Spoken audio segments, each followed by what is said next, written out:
অপ্রকাশিত ভালোবাসার শেষ নিঃশ্বাস।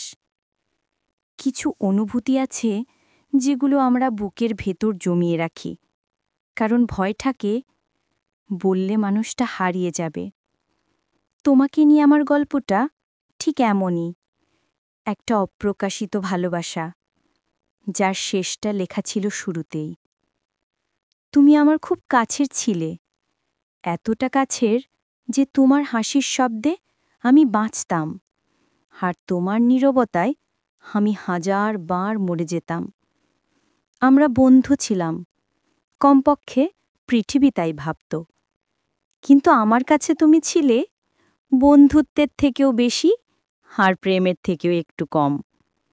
একটা মাঝামাঝি জায়গা, যার কোনো নাম নেই, কিন্তু অনুভব আছে। তোমার মেসেজ না পেলে পুরো দিনটা ফাঁকা লাগত। তুমি ব্যথা পেলে আমার বুকের ভেতরটা ছিঁড়ে যেত।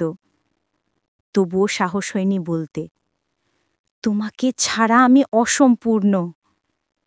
একদিন তুমি জানালে তোমার জীবনে নতুন কেউ এসেছে। তোমার চোখে আলো ছিল, আর আমার চোখে অন্ধকার। আমি হাসলাম, যেন সব ঠিক আছে।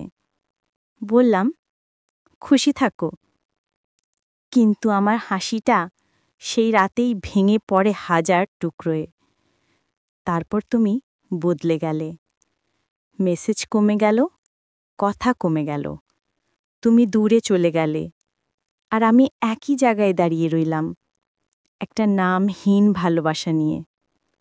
অনেক রাতে পুরনো চ্যাট খুলে দেখি, তুমি একসময় লিখেছিলে, তুমি আমার কাছে খুব গুরুত্বপূর্ণ। সেই লাইনটা পড়লেই আজও বুকের ভেতরটা মোচড় দেয়। ভাবি, হয়তো সেদিন একটু সাহস দেখালে গল্পটা অন্যরকম হতে পারত। কিন্তু জানো কি, যে ভালোবাসা বলা হয় না, তা কখনো মারা যায় না, শুধুই অপূর্ণ রয়ে যায়, একটা শেষ নিঃশ্বাসের মতো। আর আমার ভালোবাসা ঠিক তেমনই, অপ্রকাশিত, অপূর্ণ, কিন্তু অমর।